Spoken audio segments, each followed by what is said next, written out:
386 Kamu mendikte politik, aku mendiktekan hidup dan mati. Nama, kelahiran kembali penggarap abadi perkotaan penulis, Dewa Pedang 10 Mil, Si Li Jiansen. Plus matikan mengatur ulang. Selusin senjata lempar dilemparkan ke arah Chen Fan, masing-masing dengan peluit yang menusuk telinga. Para ninja ini tidak hanya ahli ninjutsu, tetapi juga seni bela diri. Banyak dari mereka memiliki kekuatan internal yang serupa dengan rekan-rekan seni bela diri mereka. Kekuatan internal yang mereka masukkan ke dalam senjata mereka mampu menembus batang pohon besar atau pelat logam dengan mudah. Peng, peng, senjata mematikan ini menghantam arcane energi bulwark milik Chen Fan 1 meter dari Chen Fan dan memantul. Sebelum para ninja menyadari bahwa serangan mereka tidak efektif, Chen Fan menyerang kerumunan. Begitu mematikannya kehebatan seni bela dirinya, sehingga setiap gerakannya membawa kekuatan yang dapat menggerakkan sebuah planet. Setiap tebasan dan tebasan mengirimkan aura pedang berkilauan yang melonjak hingga beberapa puluh meter, membunuh lebih banyak ninja yang menghalanginya. Dalam waktu kurang dari setengah menit, Chen Fan telah membunuh lebih dari 200 orang. Bakayaro, pembantaian itu membuat marah seorang tetua desa. Dia bergegas maju dan mengeluarkan sebilah pisau tipis dari tongkatnya. Badan bilahnya berwarna gelap seperti batu bara, tanda bahwa bilah tersebut diberi lapisan khusus. Saat tetua desa mengacungkannya ke udara, benda itu tidak memantulkan cahaya, senjata yang sempurna untuk pembunuh. Ini akan sangat berguna bila digunakan dalam kegelapan malam. Penatua itu tampak tua dan rapuh, tetapi begitu dia mencabut pedangnya, otot-ototnya yang keriput membesar saat dia mengisi energinya secara maksimal. Dia menusukkan pedangnya ke arah Chen Fan dengan kekuatan yang cukup untuk memutus aliran air. Sebagai salah satu dari sedikit ninja berpangkat tinggi di klan, serangan sang tetua tidak kalah kuatnya dengan serangan valet. Namun, serangan sesepuh itu dibalas oleh Chen Fan dengan lambaian tangan. Cahaya biru menerpa lelaki tua itu ketika dia masih di udara dan menghancurkan kumparan fananya menjadi awan kabut berdarah. Melihat kematian sesepuh mereka, para ninja akhirnya goyah. Mereka meratapi kematian orang yang lebih tua saat mereka berbalik. Pikiran mereka diliputi amarah setelah melihat Chen Fan membunuh pemimpin klan mereka. Namun, setelah kenyataan terjadi, mereka akhirnya menyerah dan lari menyelamatkan diri. Menurutmu kamu bisa pergi kemana? Chen Fan mendengus dan keluar. Dia muncul kembali secara tiba-tiba, dan dengan cepat menyusul seorang pembelot.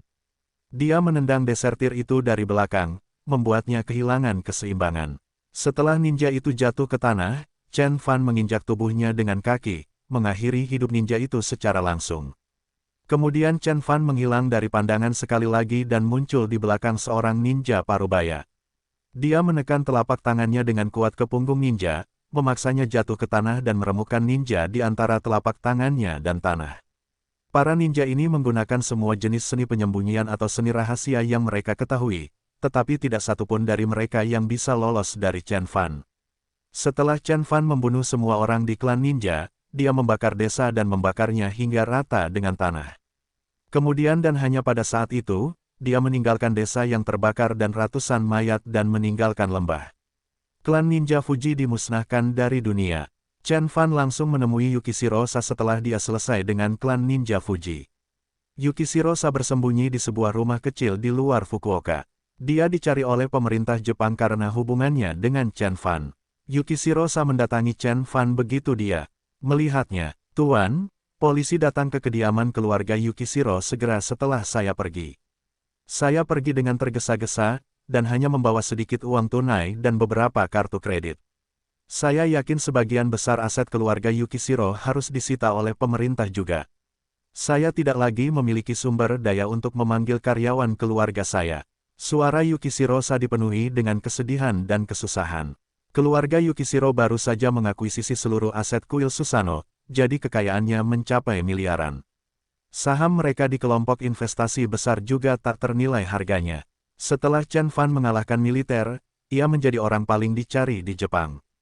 Pemerintah Jepang telah membekukan semua rekening bank yang berhubungan dengannya. Saat ini, Yukishirosa bahkan tidak bisa menghubungi karyawan keluarganya, dan dia khawatir beberapa dari mereka akan berpaling darinya. Tidak masalah, uang hanyalah beban. Kita akan mendapatkannya kembali selama kita masih memegang kekuasaan. Chen Fan yang duduk di sofa berkata dengan tenang. Chen Fan tidak pernah peduli dengan kekayaan kuil Susanoo maupun keluarga Yukishiro. Chen Fan telah membuat namanya terkenal di antara para pemimpin di seluruh dunia setelah dia mengalahkan militer Jepang. Semua orang ingin dia berada di pihak mereka. Tentu saja, orang Jepang membencinya, tapi begitu dia memberikan perdamaian kepada negara kaya manapun di dunia, dia akan dihujani uang tunai dan aset sebagai hadiah. Namun, pada level Chen Fan, uang tidak berarti apa-apa baginya. Tuan, saya ingin mengikuti Anda ke Tiongkok. Saya tidak bisa tinggal di sini di Jepang lebih lama lagi. Yukishiro mengertakkan gigi dan berkata, aku ingin belajar seni bela diri darimu dan aku tidak ingin menjadi beban lagi.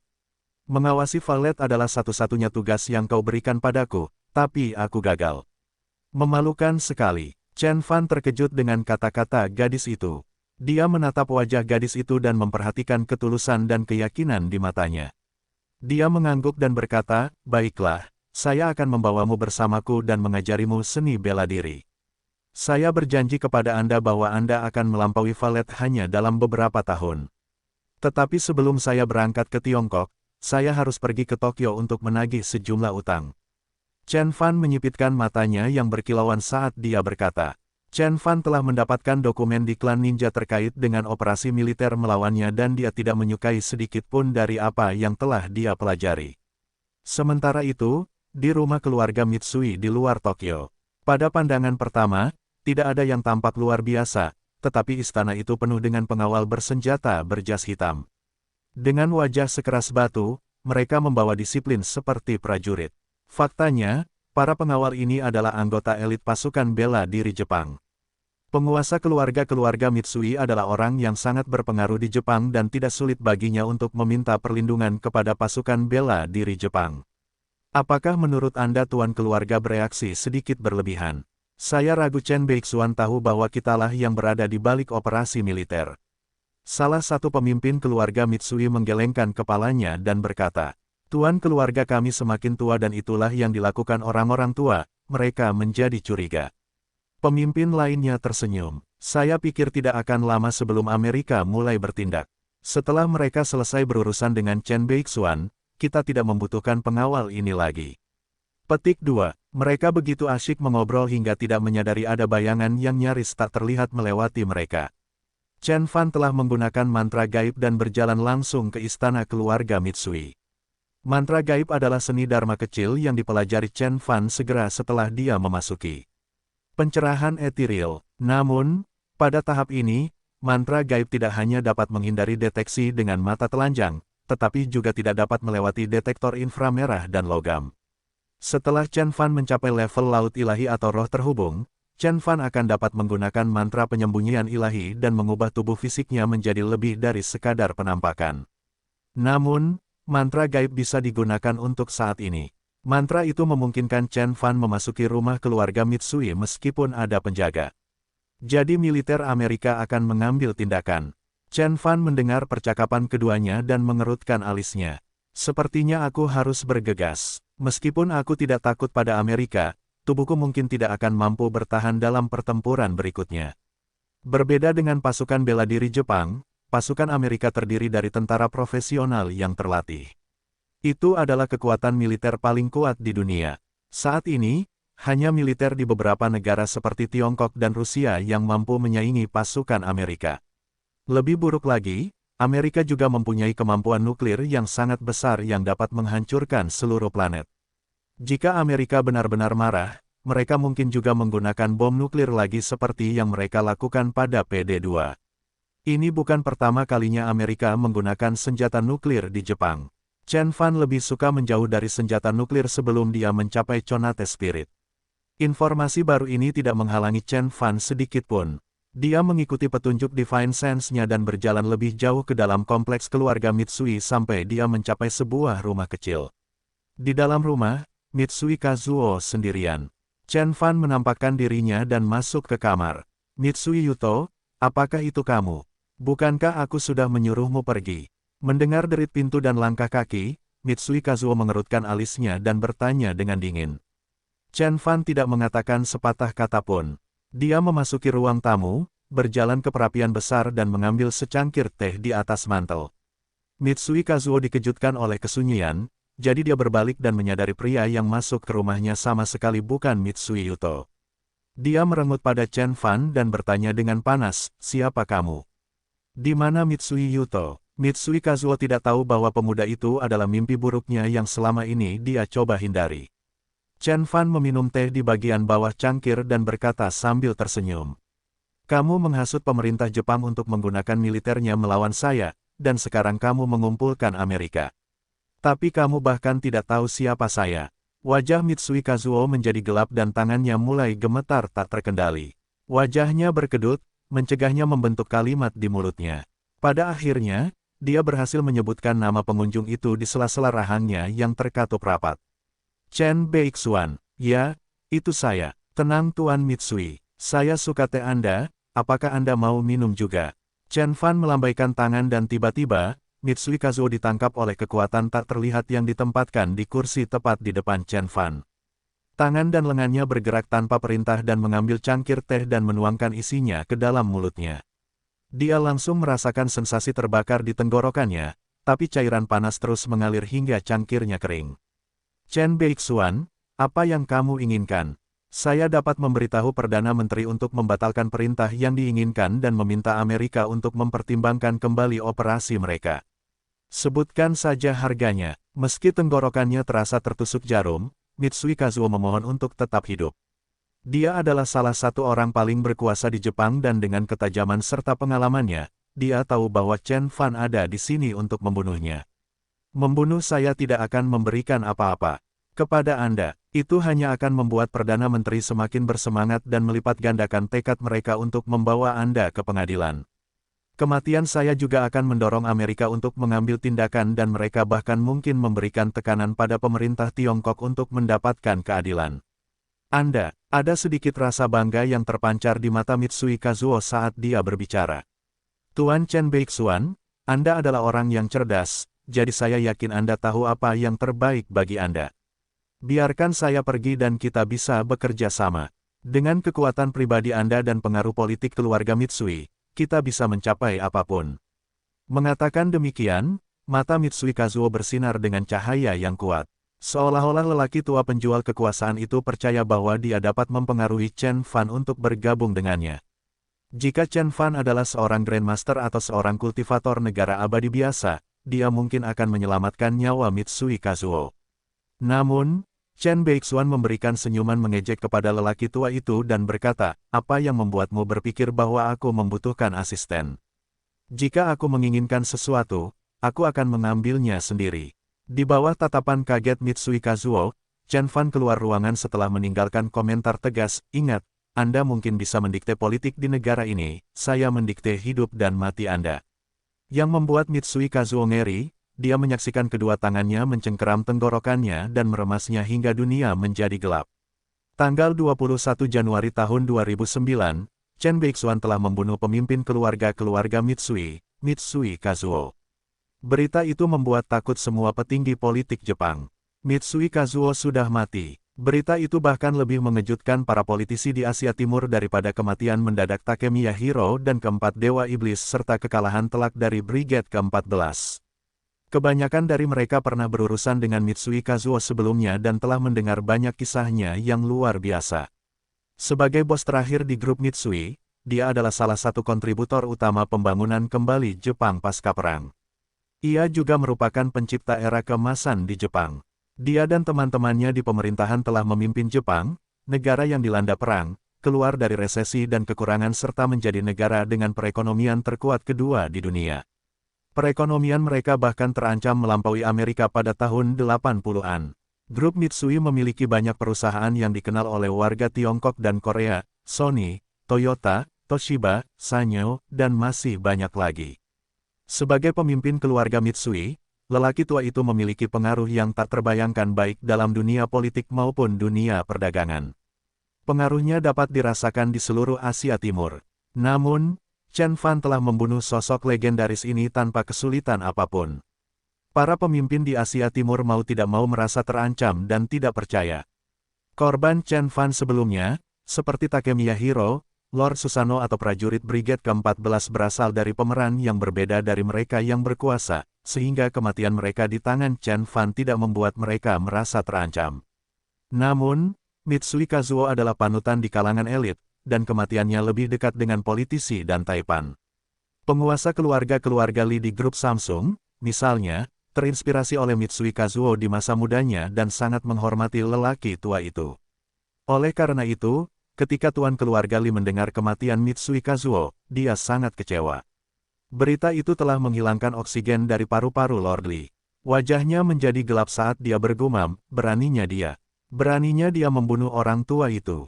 Hal ini berlangsung beberapa saat hingga beberapa pelayan mulai mengkhawatirkan stabilitas mental Lord Lee. Ketika mereka mendatangi Lord Lee untuk memeriksanya, lelaki tua itu mendorong mereka pergi dengan kekuatan besar dan memerintahkan kematian Lee Hyok-gyu dengan resolusi yang tegas. Dia kemudian mengirimkan utusan ke Tiongkok untuk secara resmi meminta maaf kepada Chen Beixuan. Meninggalnya Mitsui Kazuo sempat membuat takut banyak tokoh perkasa di Asia Timur. Jelas bagi mereka bahwa Chen Fan memiliki kekuatan yang cukup untuk menghancurkan pasukan, dan dia tidak akan ragu sedetik pun untuk menggunakan kekuatannya, apapun implikasinya. Siapapun yang berbuat macam-macam dengannya harus membayar harganya, tidak peduli prestise dan kekuasaan orang tersebut. Perdana Menteri sangat terguncang. Dia bergegas meminta bantuan Amerika untuk membawa Chen Beixuan ke pengadilan. Kantor Perdana Menteri harus mengesampingkan banyak hal penting lainnya agar bisa fokus menangani Chen Beixuan. Namun, tanpa sepengetahuan orang Jepang, Chen Fan sudah berada di kapal pesiar kembali ke Tiongkok. Chen Fan bertaruh bahwa kematian Mitsui Kazuo harus menjadi pelajaran bagi para birokrat Jepang. Mereka akan berpikir dua kali sebelum mengambil tindakan melawan Chen Fan di lain waktu. Tuan Chen, Nona Yukishiro, jamuan makan akan segera dimulai. Nona Kongenyu akan tampil untuk tamu kita malam ini. Apakah kalian berdua ingin berinteraksi dengannya di atas panggung? Manajer kapal pesiar itu tampak sopan, pemuda. Dia bertanya pada Chen Fan dan Yukishiro dengan sopan. Mereka berada di kapal pesiar bernama Ratu Elizabeth. Kapal pesiar tersebut berangkat dari Hong Kong dan menuju utara menyusuri garis pantai Tiongkok, lalu menuju timur menuju Korea dan kemudian Jepang. Kapal tersebut akan tetap berada di pelabuhan Osaka untuk sementara waktu sebelum kembali ke Hong Kong. Seluruh perjalanan memakan waktu 10 hari dan dijual sebagai paket Asia Timur 10 hari di beberapa perusahaan perjalanan paling mewah. Kapal itu hanya berbobot 30.000 ton, jauh lebih kecil dari putri angsa yang ditumpangi Chen Fan selama tinggal di Hong Kong. Namun, bagian dalam Ratu Elizabeth sama mewah dan nyamannya dengan putri angsa. Chen Fan dan Yukishiro telah memesan tiket VIP yang disertakan dengan tiket masuk jamuan makan. Kongenyu, Chen Fan menundukkan kepalanya dan tidak terbiasa dengan nama bintang muda itu. Kebanyakan artis yang sudah mapan tidak mau melakukan jig di kapal pesiar. Chen Fan bertemu Yun Qianqian di Swan Princess hanya karena Ni Yuanhu dan putranya mengadakan pesta di kapal pesiar. Baiklah, ini waktunya untuk bersantai sedikit. Chen Fan melihat cahaya penuh harap di mata Yukishiro, jadi dia mengangguk setuju. Sejak dia tiba di Jepang, dia telah terlibat dalam pertempuran demi pertempuran Kitaniwakawa, Takemiya Hero, 4 Dewa Iblis, dan Brigade ke-14. Dia bahkan hampir tidak punya waktu untuk bersantai dan tidur malam yang nyenyak. Situasi tegang tidak memungkinkan Chen Fan menurunkan kewaspadaannya selama berada di Jepang. Namun, mereka hendak meninggalkan wilayah Jepang dan Laut Cina hanya berjarak beberapa lig saja. Chen Fan berpikir sudah waktunya untuk sedikit bersantai. Hebat, kami akan segera membagikan undangannya. Selamat menikmati makanan Anda. Manajer itu membungkuk sedikit dan kemudian mundur dari meja. Setelah manajernya pergi, Yukishiro mengerutkan kening dan bertanya, "Tuan, bagaimana jika orang Jepang mengenali kita selama jamuan makan? Terus kenapa? Kita hampir keluar dari wilayah Jepang dan memasuki Laut China. Apakah mereka akan mengirimkan lebih banyak jet tempur untuk mengejarku?" Chen Fan menguap dan kemudian berkata dengan nada mengejek, "Saya yakin orang Jepang lega karena saya sudah pergi sekarang." Komentar terakhir Chen Fan mengejutkan Yukishiro, tetapi dia segera melihat kebenaran di dalamnya. Lebih baik tidak menghadapi masalah sama sekali daripada mengatasi masalah tersebut. Pemerintah harus tetap waspada selama Chen Fan masih berada di Jepang. Kantor Perdana Menteri sudah berada di ambang kehancuran karena beban kerja yang sangat besar. Berpikir bahwa orang Amerika di Jepang akan mampu mengadili Chen Fan juga hanyalah angan-angan. Akan mudah bagi Chen Fan untuk menghadapi ancaman Amerika, dia hanya perlu bersembunyi di dalam kota besar seperti Tokyo. Hanya ada 10.000 tentara Amerika di seluruh Jepang dan bahkan jika mereka semua berkumpul di Tokyo, kota itu masih terlalu besar untuk disisir oleh Amerika. Oleh karena itu, para pejabat Jepang harus merasa lega setelah mengetahui bahwa Chen Fan telah meninggalkan Jepang. Terlalu mahal untuk melawan Chen Fan. Semua tindakan mereka sebelumnya hanyalah gertakan, dimaksudkan untuk menakuti Chen Fan. Bahkan Perdana Menteri sendiri tidak percaya pada kemampuan Amerika untuk melakukan perubahan. Anda telah membuat negara yang kuat menjadi waspada terhadap Anda. Guru, Anda sangat tangguh. Dengan pemikiran itu, Yukishiro memandang Chen Fan dengan penuh rasa hormat. Semua keraguannya tentang kekuatan Chen Fan telah menguap. Berhentilah menatapku, makanlah makananmu sekarang. Kita masih memiliki jamuan makan yang harus dihadiri. Chen Fan menepuk kepala gadis itu dan berkata, benar, jangan panggil aku tuan saat kita berada di Tiongkok. Panggil saja aku tuan muda. Iya, mas tuan muda. Yukishiro menundukkan kepalanya dengan genit, membuatnya tampak seperti gadis pelayan patuh yang terlatih di masa lalu. Perjamuan diadakan di ballroom terbesar di Queen Elizabeth. Orang-orang di kapal pesiar itu adalah elit dari seluruh dunia. Ada selebritis dari Hong Kong, super kaya dari Asia Tenggara dan Shanghai, dan elit dari Korea. Pelayaran berhenti di banyak pelabuhan, dan orang-orang terus-menerus naik dan turun dari kapal. Namun, hanya mereka yang memiliki aset senilai lebih dari 10 juta yang akan menerima undangan tersebut. Saya telah mendengar Tuan Kon berada di Korea sebagai tamu di sebuah acara bincang-bincang.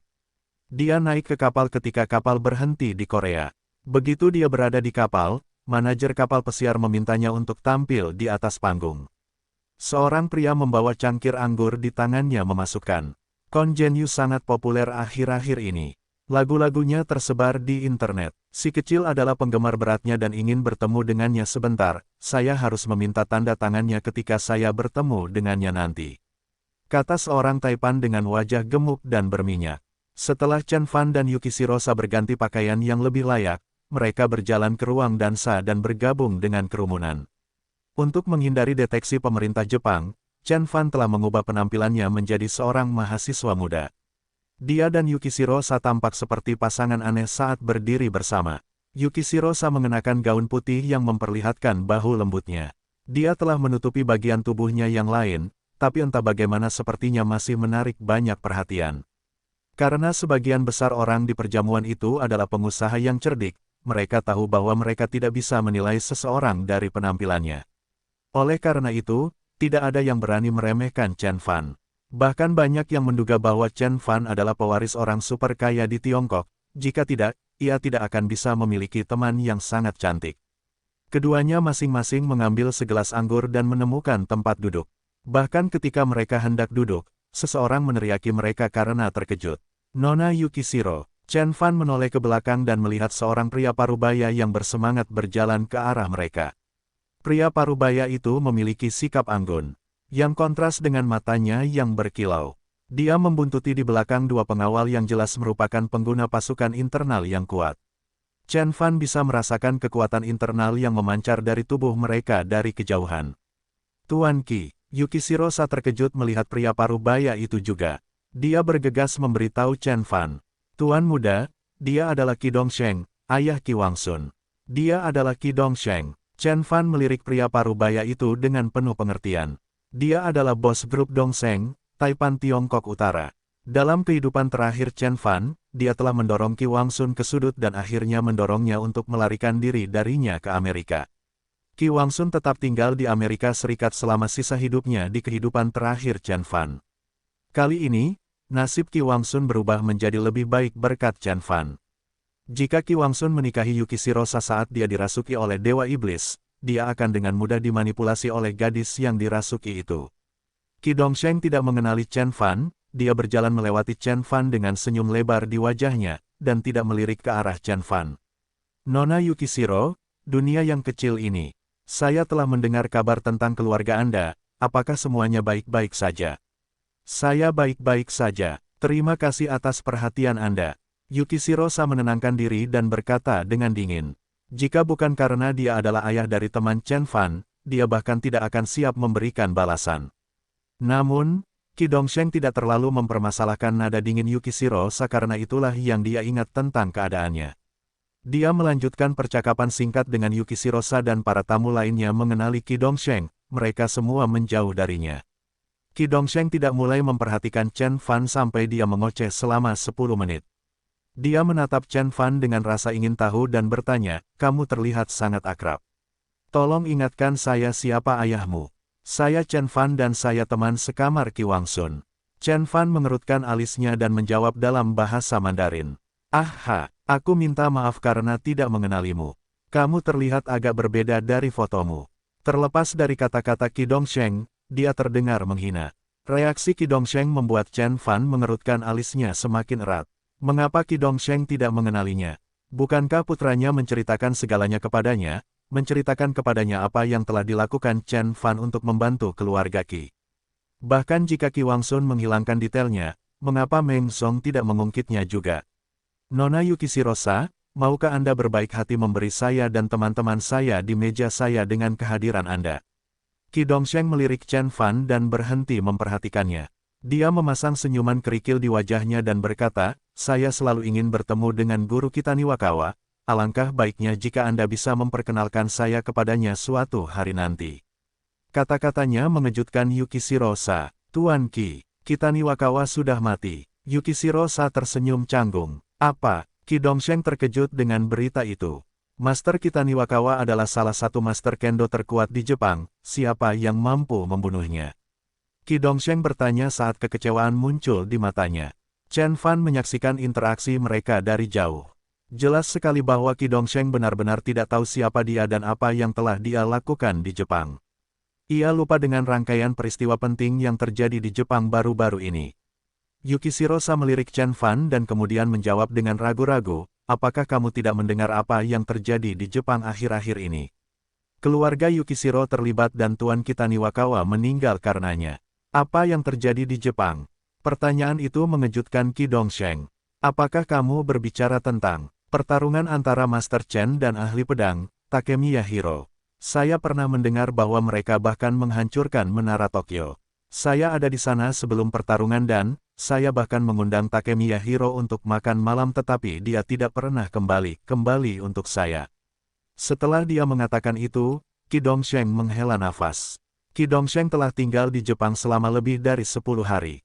Selama dia tinggal, dia mencoba mengunjungi sebanyak mungkin Kendo Grandmaster, berharap salah satu dari mereka akan membantunya melawan Yang Qinhu. Namun, keributan yang dilakukan oleh Chen Beixuan telah merusak rencananya karena semua Grandmaster sibuk berurusan dengan Chen Fan dan tidak punya waktu untuk pengunjung. Qi Dongsheng tersenyum masam sambil melanjutkan. Tadinya saya mengira saya bisa mengandalkan kita Niwakawa, tapi dia sudah mati sekarang. Apa yang harus saya lakukan sekarang? Apakah grup Dongsheng benar-benar telah berakhir? Mengatakan demikian, Qi Dongsheng menggelengkan kepalanya dengan kecewa. Yukishirosa dan Chen Fan saling memandang dengan sadar. Jelas sekali bahwa Qi Dongsheng tidak tahu apa-apa tentang apa yang terjadi di Jepang. Kalau tidak, dia tidak akan pernah datang jauh-jauh ke Jepang untuk mencari bantuan saat bantuan ada di depan matanya. Jika Chen Fan, Grandmaster terkuat di Tiongkok dan orang terkuat di Asia Timur bersedia melindunginya, dia tidak perlu bergantung pada Grandmaster Kendo manapun. Tuan Qi, apakah Qi Wangsun memberitahu Anda sesuatu tentang apa yang terjadi? Yukishirosa membahayakan. Aku hampir melupakannya. Aku sudah tiba di Jepang ketika dia kembali ke rumah. Di sisi lain, Nona Yukishirosa, apakah kamu masih tertarik dengan lamaran kita? Aku tidak akan pernah menarik kembali kata-kataku. Qi Dongsheng memandang Yukishirosa dengan putus asa seperti orang tenggelam yang berpegangan pada papan terapung terakhir. Betapapun kecil dan remehnya potongan papan yang melayang itu, ini adalah pilihan terakhirnya. Dia telah mengunjungi semua Grandmaster di Jepang yang terpikir olehnya dan tidak satu pun dari mereka yang bersedia menawarkan bantuan kepadanya. Yukishirosa adalah harapan terakhirnya. Namun, setelah Qi Dongsheng mengetahui kematian kita Niwakawa, dia bertaruh bahwa keluarga Yukishiro mungkin tidak memiliki apa yang diperlukan untuk membantunya lagi. Yukishiro Sa menjadi ringan hati karena ketidaktahuan pria itu. Bahkan saat dia hendak menjawab, MC mengumumkan jamuan makan telah dimulai. Qi Dongsheng meminum isi gelasnya ke tenggorokannya dan memberitahu gadis itu bahwa dia akan kembali untuk melanjutkan percakapan setelah jamuan makan selesai. Setelah Qi Dongsheng pergi, Yukishiro Sa berbalik ke arah Chen Fan dan berkata, sepertinya Qi Wangsun tidak memberitahu Qi Dongsheng apapun. Kalau tidak, dia seharusnya tidak mengabaikanmu. Mungkin benar, tapi Qi Dongsheng tidak mempercayai putranya. Chen Fan menggelengkan kepalanya dan berkata, jelas sekali bahwa Qi Dongsheng adalah seorang pengusaha yang cerdik dan licik dan dia tidak dapat diyakinkan oleh gambaran liar putranya tentang Chen Fan. Ditambah lagi, Qi Dongsheng mengatakan bahwa dia sudah berada di Jepang bahkan sebelum Qi Wangsun sampai di rumah, jadi kemungkinan besar keduanya belum sempat duduk dan membicarakan apa yang telah terjadi. Terserah. Ayo kita tonton acaranya. Chen Fan tidak ingin membuang terlalu banyak energi untuk masalah ini, jadi dia memimpin Yukishiro Sa langsung ke barisan depan dan duduk. Manajer kapal pesiar tidak mengeluarkan biaya apapun untuk menjamu tamu-tamunya. Mereka tidak hanya menyiapkan pertunjukan yang menampilkan calon bintang muda, tetapi juga band K-pop. Meskipun sebagian besar tamu tidak tahu apa yang mereka nyanyikan, penampilan muda dan cabul. Mereka diterima dengan baik oleh para tamu. Saya pikir Kon Jen Yu akan bernyanyi setelah gadis-gadis ini. Aku di sini hanya untuk Kon Jen Yu. Aku sudah muak dengan jamuan makan ini. Semuanya sama saja. Berikan aku Kon Jen Yu. Kon Jen Yu memiliki penampilan dan suaranya, dia akan menjadi superstar suatu hari nanti. Penonton pun dibuat penasaran dan akhirnya giliran Kon Jen Yu yang naik ke atas panggung. Tiba-tiba semua lampu panggung dimatikan dan hanya ada seberkas cahaya terang yang hanya menyinari titik lingkaran kecil di tengah panggung. Di sanalah dia, mengenakan gaun panjang bergaya tradisional, dia muncul di bawah sorotan cahaya. Dia menarik rambutnya ke belakang dan ke atas membentuk sanggul, membuat fitur wajahnya yang masih kekanak-kanakan sedikit lebih dewasa. Siluet tubuhnya melawan cahaya terang, tampak seindah bunga teratai yang mekar di bawah sinar bulan. Apakah itu Kon Jen Yu? Aku ingat aku menyukai beberapa lagunya di kehidupanku yang lalu. Chen Fan merenungkan masa lalunya sambil menikmati lagu terkenal Kon Jen Yu berjudul Inkarnasi. Kita saling memandang dari jarak jauh selama 1000 tahun. Akhirnya kita menghabiskan satu seumur hidup bersama. Aku kembali setelah 500 tahun, di sanalah kamu berdiri dengan senyuman yang sama yang kucintai. Lagunya tidak terlalu bagus dibuat tetapi hampir disesuaikan untuk Kon Jen Yu. Irama dan melodinya sangat cocok dengan penampilan Kon Jen Yu dan timbre suaranya. Penampilannya menjadikan lagu ini lebih dari sekadar aransemen notasi musik, melainkan mengungkapkan pengalaman yang terbentang di antara kata-kata, cinta abadi. Dia menyelesaikan lagunya dengan nada tinggi dan gelombang sorak-sorai serta tepuk tangan menghujaninya. Banyak orang berdiri dan melantunkan engkor tanpa henti. Kon Jen Yu tersenyum tipis, tapi matanya telah mengkhianati harga dirinya. Nasib baik padanya, ketenarannya melejit segera setelah album debutnya keluar. Kenaikan ketenarannya yang cepat dan mudah tidak diterima dengan baik oleh banyak pesaingnya yang dulunya sangat berpengaruh, lebih terkenal dari dia. Berusaha sekuat tenaga, mereka tidak bisa memperlambat laju dia menjadi seorang superstar. Chen Fan menyadari ada sesuatu yang tidak beres saat dia mengerutkan alisnya. Dia memperhatikan energi yang sangat familiar mengalir di sekitar Kon Jen Yu. Itu sangat mirip dengan energi yang terpancar dari gelang manik Yun Qian. Chen Fan melihat sekeliling ke arah Kon Jen Yu dan lihatlah, dia menemukan kalung yang terbuat dari manik-manik kayu tergantung di lehernya. Mungkinkah itu artefak dharma jahat lainnya dari kuil tengkorak? Chen Fan menggelengkan kepalanya dan meratap, industri hiburan penuh dengan pria dan wanita tercela yang tidak segan-segan menyakiti orang lain demi keuntungan pribadi. Saya bertaruh begitu efek kalung itu muncul, Kon Jen Yu akan segera jatuh dari kasih karunia dan dilupakan oleh masyarakat. Chen Fan akhirnya teringat bahwa itulah yang terjadi pada Kon Jen Yu di kehidupan sebelumnya. Kalung itu pasti pelakunya. Namun, Chen Fan juga bukan teladan kebenaran. Karena dia bahkan nyaris tidak mengenal gadis itu, dia merasa tidak perlu terlibat. Bahkan ketika Kon Jen Yu siap untuk membantu para penonton dengan menyanyikan satu lagu lagi, sekelompok pria berpakaian hitam menerobos masuk ke dalam ballroom. Jumlah mereka ratusan dan mereka mendorong orang keluar dari jalan mereka, menjatuhkan meja untuk memperluas jalan seperti sekelompok pengganggu. Siapa kamu? Seseorang bertanya dengan panas kepada preman berpakaian hitam ini.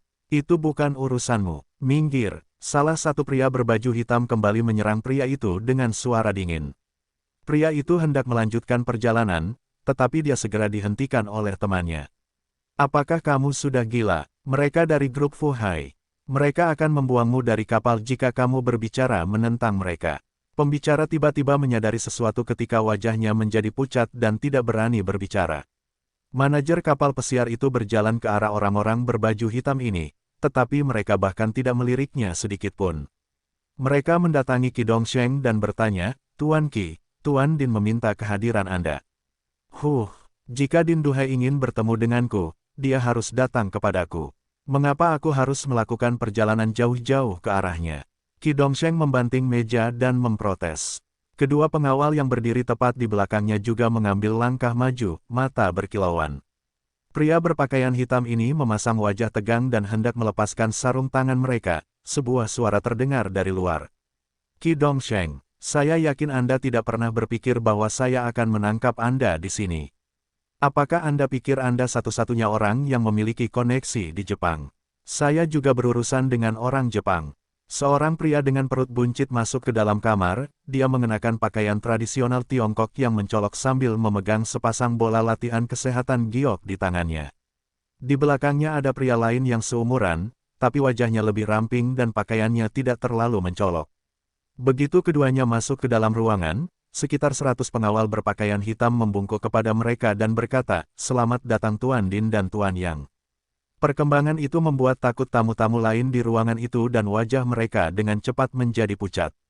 Bahkan Kon Zhenyu berubah menjadi gugup. Qi Dongsheng bisa tetap tenang bahkan ketika dia melihat pria dengan pakaian tradisional yang mencolok, tetapi ketika dia melihat pria lain dengan pakaian biasa, dia hampir jatuh dari kursinya, Yang Qinhu. Memang benar, ini adalah Tuan Yang. Din Duhai menjawab sambil tersenyum lebar. Qi Dongsheng, Tuan Yang memberitahumu bahwa dia ingin mendengar permintaan maaf darimu secara pribadi, tapi lihat apa yang telah kamu lakukan. Kamu datang ke Jepang dan mencari bantuan. Baiklah, Tuan Yang ada di sini, kuharap kamu telah menemukan milikmu membantu. Wajah Qi Dongsheng menjadi hitam saat kata-kata tersangkut di tenggorokannya. Kedua pengawal yang berdiri di belakangnya juga menegangkan tubuh mereka, siap bertarung. Namun, mereka tidak bisa menyembunyikan keputusasaan di mata mereka. Lawan mereka adalah Yang Qinhu, yang berada di peringkat 20 di daftar surga. Dia telah membunuh 20 agen rahasia Rusia saat bekerja di utara. Di sisi lain, kedua pengawal itu hanyalah pengguna pasukan internal yang bahkan belum mencapai level puncak. Mereka tidak akan mempunyai peluang melawan Yang Qinhu. Yang Qinhu mengaitkan tangannya ke belakang punggung dan berjalan ke arah Qi Dongsheng perlahan. Qi Dongsheng, saya tidak peduli apa yang terjadi antara Anda dan Fuhai Group, saya akan mengampuni hidup Anda hari ini jika Anda menarik semua investasi Anda keluar dari wilayah kami dan memberi kami kompensasi sebesar 10 miliar yuan. Qi Dongsheng tetap diam saat hatinya tenggelam ke dasar. Qi Dongsheng tidak pernah berpikir bahwa dia akan ditangkap oleh musuh bebuyutannya bahkan di kapal pesiar. Dia sangat berhati-hati dan bahkan menghindari naik pesawat untuk perjalanan ke Jepang ini karena takut ada catatan publik di paspornya. Oleh karena itu, dia memilih untuk naik kapal pesiar. Perusahaan pariwisata yang mengoperasikan pelayaran tersebut menawarkan proses yang jauh lebih efisien yang tidak memerlukan pencatatan yang ketat di perbatasan. Namun, Din Duhai entah bagaimana masih bisa mencium baunya dan mengejarnya. Lebih buruk lagi, Yang Qinhu juga menemaninya. Kita pasti punya tahi lalat di dalam diri Dongsheng. Qi Dongsheng mengutuk. Dalam pikirannya, tanpa sumber di dalam perusahaannya, Din Duhai tidak akan pernah mengetahui rencana perjalanannya. Mata-mata itu harus disembunyikan sangat dalam di antara manajemen tingkat tinggi grup Dongsheng. Qi Dongsheng merahasiakan perjalanannya kepada sebagian besar orang di perusahaan, termasuk putranya. Namun, itu akan menjadi masalah yang harus diatasi nanti. Prioritasnya saat ini adalah keluar dari kekacauan yang dia alami saat ini. Tuan Yang, saya minta maaf atas kesalahpahaman kami. Anda tidak perlu datang jauh-jauh dari perbatasan utara Tiongkok hanya untuk terlibat dalam persaingan sepele antara aku dan Fuhai. Qi Dongsheng memberi hormat kepada Yang Qinhu dan berkata dengan penuh hormat. Kamu pikir aku tidak tahu apa yang kamu incar? Kamu telah membuka cabang di kota Seng tepat di depan mataku. Apakah kamu pikir aku buta? Pria parubaya berpakaian preman itu menyeringai. Semua orang di ruangan itu terkejut setelah mereka mendengar nama pria parubaya itu. Dia adalah Yang Qinhu dari Tiongkok Timur Laut. Dia adalah Tuan Yang, si macan. Dia memimpin perbatasan utara Tiongkok dengan Rusia. Apa yang dia lakukan di sini? Qi Dongsheng sedang dalam masalah. Tuan yang tidak mudah untuk dihadapi. Dia hampir menguasai seluruh wilayah Guan luar di Tiongkok Timur Laut. Banyak Taipan yang berasal dari wilayah Guan luar terkejut dengan perkembangan tersebut. Mereka melihat ke arah Qi Dongsheng dan menggelengkan kepala dengan cemas. Mereka yang telah bertemu Yang Qinhu untuk pertama kali bergegas menanyakan informasi lebih lanjut kepada orang-orang di sekitar mereka. Qi Dongsheng, Din Duhai dan Yang Qinhu. Semuanya adalah tokoh perkasa di Tiongkok Utara. Status mereka di Tiongkok Utara tidak kalah dengan Tang Yuanqin di Provinsi Jiangnan, bahkan jika tidak lebih tinggi. Hal ini terutama terjadi pada Yang Qinhu. Semua orang pasti merasa terkejut dengan kemunculan sosok legendaris tersebut. Manajer kapal pesiar telah menyelinap keluar ruangan untuk memberitahu atasannya tentang perkembangan tersebut. Penjaga keamanan di kapal terus mewaspadai kelompok pria berotot berjas hitam, enggan menghadapi mereka. Kon Zhenyu berlama-lama di atas panggung untuk beberapa saat dan kemudian bergegas turun dari panggung. Dia memilih untuk duduk tepat di samping Chen Fan dan Yuki Shiroya, satu-satunya dua orang yang tampak lebih muda di antara penontonnya. Hei, menurutmu apa yang akan terjadi? Kon Zhenyu mendekati Chen Fan, menyenggolnya dengan bahunya dan bertanya, apakah kamu berbicara denganku? Apakah aku mengenalmu? Chen Fan tiba-tiba bingung. Gadis itu melontarkan pertanyaan kepadanya dengan sikap sembrono dan santai seolah-olah mereka adalah sahabat karib. Temukan novel resmi di web novel, pembaruan lebih cepat, pengalaman lebih baik, silakan klik www.novelhal.com untuk berkunjung. Kamu duduk di barisan depan dan ditemani oleh orang-orang yang sangat cantik, tentu saja, aku memperhatikanmu. Kon Zhenyu memutar matanya ke arah Chen Fan dan berkata dengan sedikit kesal. Chen Fan merasa senang dengan reaksi gadis itu. Namun, ucapan gadis itu tidak disukai Yuki Shirosa. Dia memutar matanya dan kembali menatap Kon Zhenyu. Satu lagi kata tidak hormat kepada tuan muda, aku akan mengusirmu dari kapal. Tes, dia tuan muda. Apakah kamu semacam pewaris kaya? Kon Zhenyu mengibaskan bulu matanya yang penasaran pada Chen Fan. Bintang muda ini baru saja menjadi terkenal dan tampak tidak terlalu dibatasi dan berhati-hati jika dibandingkan dengan Yun Qian atau Li Xinru. Dia terdengar lebih seperti mahasiswi daripada penghibur profesional. Jika Anda bertanya kepada saya katakan Yang Qinhu akan memenangkan babak ini. Saya lahir di kota Sheng, Anda tahu, dan saya telah mendengar tentang Tuan Yang, nama macan. Semua orang di wilayah Guan luar tahu bahwa dia sudah cukup kekuatan untuk melakukan apa saja di wilayah Guan luar. Kon Zhenyu tidak tahan dengan keheningan Chen Fan, jadi dia mengisinya dengan kata-katanya sendiri. Maka dia beruntung karena tuan muda bukan berasal dari daerah itu. Kalau tidak, dia akan tahu untuk datang ke meja kita dan memberi penghormatan kepada tuan muda. Yang Qinhu melirik gadis itu dan membantahnya dengan penuh dendam. Ini adalah pertama kalinya Chen Fan menyadari bahwa di balik topeng Yuki Shirosa sebagai ratu dunia bawah tanah Kyushu, dia hanyalah seorang gadis kecil seperti orang seusianya. Aku telah melihat terlalu banyak bocah kaya yang sedang naik kuda. Aku tahu salah satu dari mereka dari Yanjin yang datang ke kota Sheng dan telah mengacau dengan tuan yang berpikir dia bisa lolos begitu saja. Di dalam pada akhirnya, dia meninggalkan kota Sheng dengan dua kaki patah. Keluarganya yang dianggap sebagai keluarga kuat, bahkan tidak berani berbicara tentang hal itu. Hal itu telah menjadi pelajaran bagi banyak orang di kota Sheng dan mengajari mereka untuk menghormati Tuan Yang. Kon Zhenyu berkata sambil menyeringai. Melihat Yuki Shirosa masih belum yakin, lanjutnya. Saya juga telah mendengar dari banyak klien saya bahwa Lord Yang adalah seorang master kungfu, dan dia membunuh beruang kutub dengan tangan kosong. Dia dapat dengan mudah memusnahkan sekelompok preman bersenjatakan pisau. Dapatkah Anda membayangkan anak-anak lelaki ibu gendut dari kota besar itu berhadapan dengan pejuang beruban dari utara? Kamu benar, Yang Qinhu adalah seorang seniman bela diri, dan menduduki peringkat nomor 12 di daftar surga. Tidak ada Taipan biasa yang mau macam-macam dengannya. Chen Fan mengangguk setuju. Lu Tianyun memimpin kota Lin dan mendominasi seluruh provinsi Tiannan. Hua Yunfeng telah menjaga ketertiban di Zonghai dan memproyeksikan pengaruhnya di seluruh Tiongkok. Dusan mengklaim supremasi di negeri Miao dan mempunyai pengikut yang kuat di provinsi Yungui.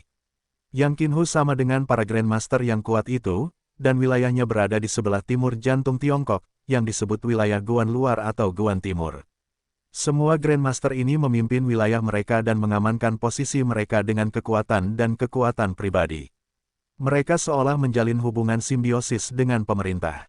Di satu sisi, para Grandmaster ini membutuhkan kecerdasan pemerintah. Sementara itu, mereka juga menawarkan layanan kepada pemerintah dengan melindungi daerah setempat dari unsur-unsur penyerang. Tiongkok adalah negara besar dan departemen kasus khusus dengan sumber daya dan tenaga kerja yang terbatas tidak mampu menangani masalah ini. Kecuali beberapa pejuang legendaris seperti Chen Fan, kebanyakan orang, termasuk keluarga paling kuat di Tiongkok, sangat menghormati Grandmaster ini. Ya, benar. Aku pernah mendengar tentang Heaven Roll atau yang lainnya sebelumnya. Tapi aku tidak tahu apa itu, kedengarannya konyol. Kon Zhenyu menjulurkan lidahnya sedikit dan mengakui kekurangan ilmunya dengan kesembronoan. Chen Fan merasa sulit untuk menghubungkan antara gadis cantik di sebelahnya dengan citra seorang calon bintang muda yang berada di ambang terobosan dalam karirnya. Sementara itu, suasana di ballroom semakin intens dalam hitungan detik. Kesabaran Yang Qinhu mulai menipis. Dia mendengus dan kemudian berkata, "Qi Dongsheng, aku tidak ingin membuang waktu, berikan saja aku uang dan aku akan meninggalkanmu sendirian. Aku berjanji tidak akan mengganggu apapun yang terjadi antara kamu dan Fu Hai. Tapi jika kamu tidak membayar dengan sukarela, maka kita harus melakukannya dengan cara yang gelap." Kata-katanya mengandung maksud sedingin es yang sedingin angin kutub yang menyerbu Tiongkok Utara setiap musim dingin. Semua orang telah menyadari ancaman dalam suara Yang Qinhu. Wajah Qi Dongshen menjadi lebih gelap, sementara senyum lebar muncul di wajah Din Fu Hai. "Ayah baptis, kenapa kita masih membuang-buang nafas padanya? Beri saja dia pelajaran. Apakah mereka benar-benar berpikir bahwa mereka bisa menakuti kita dengan ancaman?" Sebuah suara muncul dari belakang Qi Dongsheng. Semua orang melihat ke arah pembicara dan melihat sepasang suami istri telah berdiri. Pria itu tinggi dan tampan, tetapi tidak berotot. Gadis itu menarik rambutnya ke belakang menjadi ekor kuda, membuat garis-garis di wajahnya terlihat parah dan keras. Ada lebih banyak keberanian dalam sikap gadis itu dibandingkan pasangan prianya. Pembicaranya adalah gadis dengan kuncir kuda. Dia menatap Yang Qinhu dengan pandangan mengejek. Ucapan gadis itu membuat pikiran Qi Dongsheng terguncang. Mereka adalah anak baptisnya dan putri baptisnya yang tinggal di kota metropolitan Tianjinwei tidak jauh dari kota Yanjin. Mereka dimanjakan oleh orang tuanya dan dibutakan oleh gaya hidup kota, berpikir bahwa mereka bisa melakukan apapun yang mereka inginkan. Hal ini khususnya terjadi pada gadis itu. Dia berlatih taekwondo sejak dia masih kecil dan telah mendapatkan sabuk hitamnya. Fakta bahwa sebagian besar pria tidak bisa menjinakkannya di arena telah membuatnya semakin berani dan angkuh. Mereka berdua menentang kedatangannya ke Jepang untuk mencari bantuan dan ingin melawan Yang Qinhu secara langsung. Mereka sekarang harus berpikir bahwa inilah saatnya mereka bersinar. Dua anak muda pemberani. "Qi Tua, aku menyukai putra baptis dan putri baptismu. Mereka mengingatkanku pada diriku sendiri." Din Duhai tertawa terbahak-bahak. Yang Qinhu tidak membuang waktu. Dia mendengus lalu menyerang kedua pemuda itu. Seseorang tidak boleh main-main dengan seorang Grandmaster. Yang Qinhu adalah sosok yang perkasa di wilayah Guan Timur, dan tidak akan membiarkan para pemula ini mempermalukannya.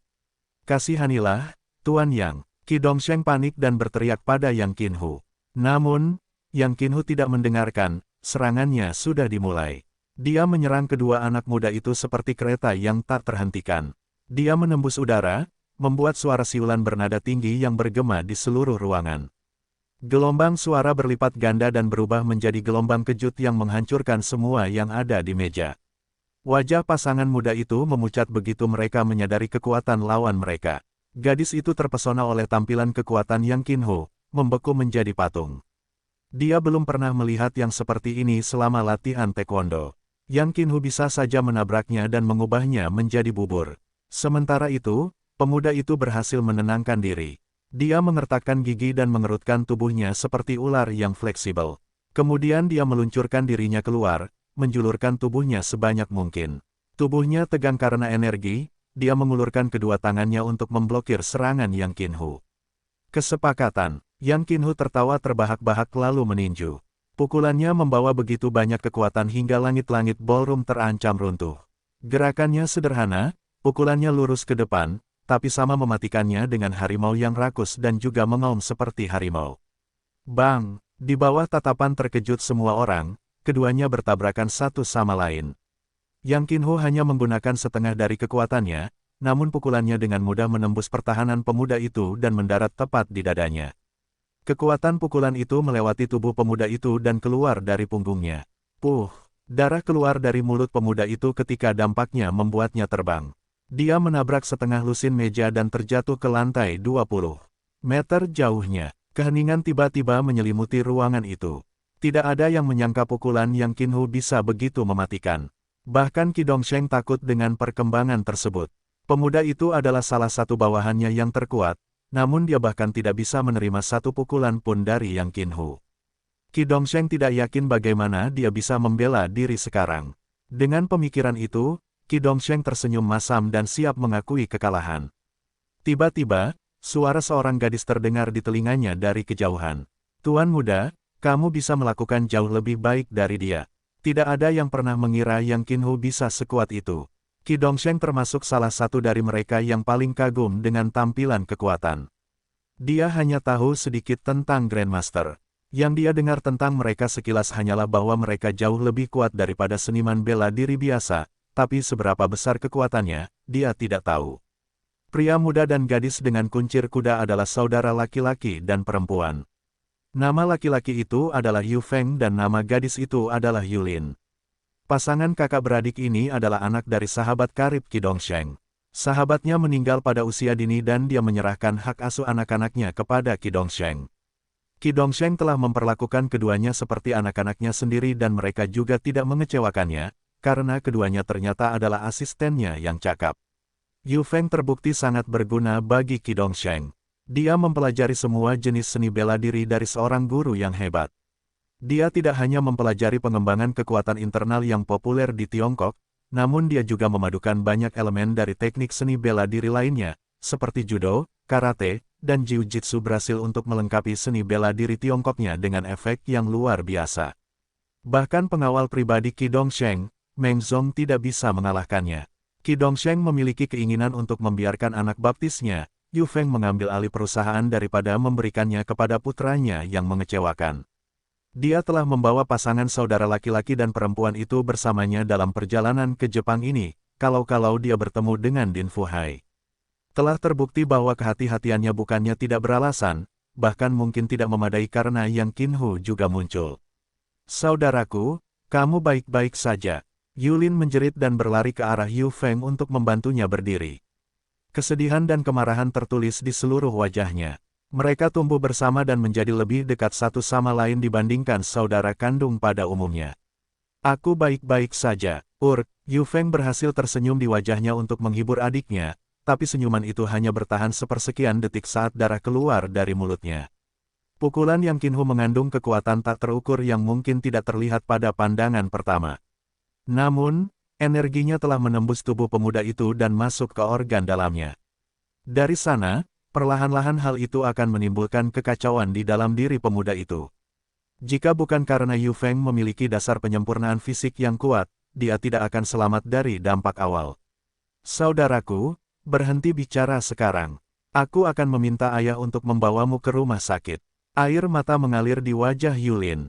Dia tidak pernah berpikir bahwa kakaknya yang dia yakini tak terkalahkan bahkan tidak bisa menerima satu pukulan pun dari Yang Qinhu. Perkembangan ini juga mengejutkan semua orang yang hadir. Pantas saja mereka bilang tuan yang mendominasi seluruh wilayah Guan Timur.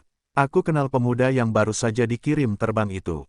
Dia adalah anak baptis Tuan Qi dan merupakan salah satu orang terkuat yang bekerja di grup Dongsheng. Dia pernah mengalami kecelakaan, 100 preman dengan hanya besi baja di tangannya, namun, dia bahkan tidak bisa menahan satu pukulan pun dari Lord Yang. Seorang lelaki tua menggelengkan kepalanya dan meratap. Anak muda ini terlalu sombong. Ketenaran dan reputasi Tuan yang bukan hanya gertakan, itu adalah hasil dari pertumpahan darah yang tak terhitung jumlahnya. Hanya ada sedikit di Tiongkok yang bisa menyaingi Tuan Yang. Pemuda itu dan gerakan seni bela dirinya yang menyedihkan adalah sebuah jauh dari kehebatan Lord Yang. Seorang pria parubaya berkata dengan dingin. Penonton lainnya menggelengkan kepala atau memandang pemuda dan saudara perempuannya dengan sombong. Semua orang yakin bahwa Qi Dongsheng akan menyerah pada lawannya. Wajah Din Fuhai berseri-seri. Mata segitiga kecil di wajah gemuknya berubah menjadi dua celah sempit. Bahkan pengawal yang berdiri di belakang Qi Dongsheng bergumam kepada atasan mereka, Tuan Qi, mungkin kita harus mengakui kekalahan untuk saat ini. Di mana ada kehidupan di situ ada harapan. Sentuh Tuan Qi. Kami tidak punya pilihan lain selama Tuan yang masih berada di pihak mereka. Wajah Qi Dongsheng berubah warna dan emosi yang kuat namun saling bertentangan bergolak di dalam dirinya. Bagaimanapun, hanya ada satu emosi yang tersisa, keputusasaan. Dia menghela nafas pasrah dan tersenyum masam. Tiba-tiba, dia tampak 20 tahun lebih tua dari semenit yang lalu. Bahkan saat dia hendak mengakui kekalahan, suara seorang gadis terdengar. Tuan muda, kamu bisa melakukan jauh lebih baik dari dia. Aula itu sangat sunyi dan oleh karena itu semua orang telah mendengar kata-kata gadis itu meskipun dia berusaha menyembunyikannya. Semua orang melihat sekeliling, mencari pembicara. Mereka menemukan dua gadis dan satu pria di sudut. Salah satu gadis itu sangat cantik dengan wajah yang dipahat dari marmer, yang lainnya adalah penyanyi yang tampil di atas panggung, terlihat imut seperti kancing. Duduk di antara keduanya adalah seorang pria muda yang sedang meneguk anggur di gelasnya. Dia terlihat biasa saja. Siapa yang bicara? Din Duhai menyipitkan matanya menjadi dua celah dan menatap tajam ke arah ketiganya.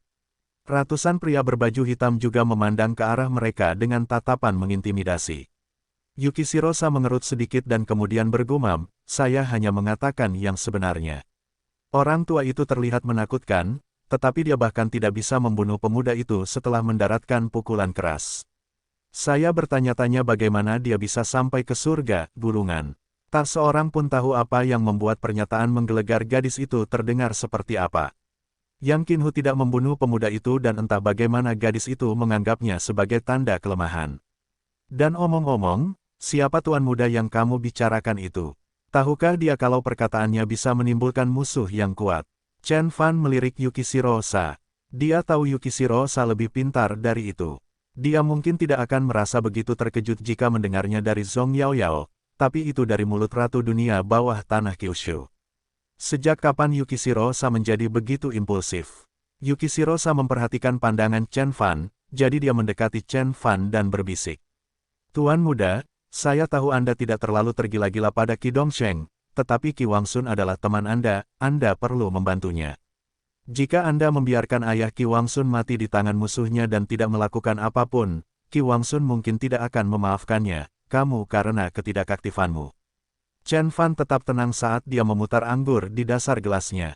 Dia harus setuju bahwa Yukishirosa adalah gadis yang sangat cerdas. Dia tahu bahwa ketidaktahuan Qi Dongsheng tentang kekuatannya telah membuat Chen Fan salah paham, jadi Chen Fan tidak akan menawarkan bantuan. Penggarap abadi seperti Chen Fan sangat sensitif dan tanpa diperlakukan dengan baik, mereka tidak akan pernah membantu. Begitu Qi Wangsun mengetahui bahwa Chen Fan hanya duduk-duduk dan menyaksikan ayahnya menderita, persahabatan mereka mungkin akan berdampak buruk. Terlepas dari hubungan mereka yang sulit, Qi Dongsheng adalah ayahnya dan mereka berdua sangat peduli satu sama lain. Chen Fan tidak keberatan kehilangan teman, lagi pula dia tidak pernah punya banyak teman. Baik Chen Fan dan Yukishiro terus memikirkan keduanya. Keheningan itu membuat Kon Jen Yu terkesima. Dia hanyalah seorang bintang muda, bayi berkulit hijau berusia awal 20-an dan dia belum pernah mengalami situasi berbahaya seperti ini. Akhirnya, Qi Dongsheng memecah kesunyian. Din Fuhai, Nona Yukishirosa adalah tamuku dan dia tidak ada hubungannya dengan urusan antara kamu dan aku. Aku mengakui kekalahan. Tapi aku ingin kamu tahu bahwa kamu tidak mengalahkanku, itu adalah Tuan Yang Qinhu. Bahkan ketika dia mengakui kekalahannya, Qi Dongsheng telah mengucapkan kata-katanya dengan penuh semangat dan keberanian. Dia kemudian berbalik menghadap Yang Qinhu dan berkata, Tuan Yang, kali ini Anda berhasil menangkap saya. Mulai sekarang, grup Dongsheng akan menarik diri dari wilayah Guan Timur, dan kami akan menjauh dari Guan Timur selama itu terjadi, tetap wilayahmu. 10 miliar bukanlah angka yang kecil, jadi tolong beri aku waktu beberapa hari untuk mempersiapkannya. Aku akan mentransfer uang itu ke bankmu dalam waktu tidak lebih dari sebulan. Secercah kekecewaan melintas di mata Din Fuhai setelah lawannya mengakui kekalahan begitu cepat. Dia berharap situasinya semakin meningkat dan Yang Qinhu akan menyingkirkan Qi Dongsheng untuk selamanya. Ayah, pasangan kakak dan adik Yu memanggil ayah baptis mereka dengan kecewa. Mereka berdua sadar akan kondisi kacau yang dialami grup Dongsheng. 10 miliar yang ekstrim akan menjadi beban terakhir yang mematahkan punggung unta. Namun, Qi Dongsheng menyadari bahwa dia tidak punya pilihan lain. Yang mengejutkannya, Yang Qinhu tidak membalasnya. Sebaliknya, dia memusatkan perhatian pada Chen Fan saat keterkejutan dan ketidakpercayaan muncul di wajahnya. Tuan Hu, setelah menunggu balasan beberapa saat, Qi Dongsheng memandang Yang Qinhu dan mengingatkannya bahwa dia masih menunggu keputusannya. Yang Qinhu mengabaikannya dan berjalan melewatinya menuju Chen Fan. Dia menangkupkan tinjunya dan berkata, "Saya Yang Qinhu dari wilayah Guan Luar, bolehkah saya mendapat kehormatan mengetahui nama Anda?" Meskipun Yang Qinhu sendiri tidak menyadarinya, rasa hormatnya terhadap pemuda itu mengejutkan semua orang. Dia adalah sosok yang perkasa dan terkenal di Tiongkok Timur Laut, dan beberapa saat yang lalu, dia telah membuktikan kekuatannya dengan memberikan pukulan pada Yu Feng. Serangannya begitu kuat hingga terlihat seperti bisa menghancurkan sebuah mobil. Dia bahkan telah membuat bos grup Dongsheng bertekuk lutut. Tak seorang pun di ruangan ini yang berani menantangnya. Namun, Tuan yang menyambut pemuda itu dengan sangat rendah hati dan bahkan memberi hormat kepadanya dengan tangan ditangkupkan. Semua orang memandang Chen Fan dengan heran dan bertanya, mungkinkah pemuda berpenampilan biasa ini adalah sosok kuat yang menyamar? Atau apakah dia pewaris keluarga elit di Yanjin? Apa yang membuat Yang Qinhu berbicara dengannya dengan rendah hati? Jantung Kon Zhenyu berdebar kencang setelah mendapat begitu banyak perhatian yang tidak diinginkan. Namun, dia juga tercengang saat melihat rasa hormat atau bahkan ketakutan di dalam diri prajurit mematikan itu. Qi Dongsheng menatap Chen Fan dengan curiga. Dia tidak hanya mengenal Yuki Shirosa tetapi juga mengenali pemuda itu sebagai teman asrama putranya. Apakah pemuda itu juga mempunyai identitas rahasia? Tiba-tiba, dia teringat panggilan telepon yang dia terima dari Qi Wangsun. Qi Wangsun telah memberitahunya bahwa dia telah menemukan seorang dermawan yang kuat bagi keluarga. Qi Wangsun yakin bahwa dengan perlindungan individu ini, keluarga Qi akan kebal terhadap ancaman Yang Qinhu. Qi Dongsheng mengira putranya menarik kakinya pada awalnya, tetapi dia tetap menanyakan nama orang tersebut. Ketika dia mendengar bahwa itu adalah salah satu teman sekamar Qi Wangsun, Qi Dongsheng diliputi amarah dan menutup telepon putranya sebelum dia dapat menyebutkan namanya. Namun mengingat apa yang baru saja terjadi, sepertinya Qi Wangsun tidak bercanda sama sekali. Semua orang menyaksikan Chen Fan memetik dan memilih sayuran di piringnya dengan sangat sembrono. Ia sadar kini ia harus ikut terlibat dalam kekacauan ini meski sebenarnya ia tidak mau. Old Qi adalah sahabatnya. Dia tidak bisa hanya duduk-duduk dan melihat ayahnya didorong. Dengan pemikiran tersebut, Chen Fan menjawab pertanyaan dengan nada yang hampir santai. Chen Fan, semua orang saling memandang dengan kaget. Jawaban Chen Fan sangat sederhana dan kurang informasi sehingga seolah-olah dia mengharapkan orang-orang mengetahui siapa dia hanya dengan namanya. Dia tidak mengatakan dari kota mana dia berasal, di mana dia bekerja, dari sekte seni bela diri mana dia berasal, hanya dua kata sederhana, Chen Fan, dan hanya itu. Bahkan Yang Qinhu telah menambahkan wilayah Guan Luar di belakang namanya ketika dia memperkenalkan dirinya, mengapa pemuda ini tidak bisa melakukan yang lebih baik. Namun, Yang Qinhu tercengang setelah mendengar nama anak laki-laki itu. Dia tiba-tiba membeku menjadi patung. Setelah dia akhirnya menenangkan diri, dia bergegas ke pemuda itu dan di bawah tatapan kaget semua orang, dia membungkuk kepada Chen Fan seperti yang dilakukan seorang siswa kepada gurunya. Saya seorang seniman bela diri junior, Qinhu. Merupakan kehormatan bagi saya untuk bertemu dengan Anda, Tuan Chen. Saya minta maaf karena tidak menggelar karpet merah untuk Anda. Mohon maafkan saya. Semua orang kaget dengan kata-katanya. Orang-orang di ruang dansa ternganga memandang pemuda itu dengan tidak percaya. Baik Din Fuhai dan Qi Dongsheng kehilangan kata-kata. Wajah Yu bersaudara memucat sementara Kon Zhenyu berdiri dengan mulut terbuka lebar, tidak mampu berkata-kata. Setiap orang hanya mempunyai satu pertanyaan di benak mereka, siapa dia?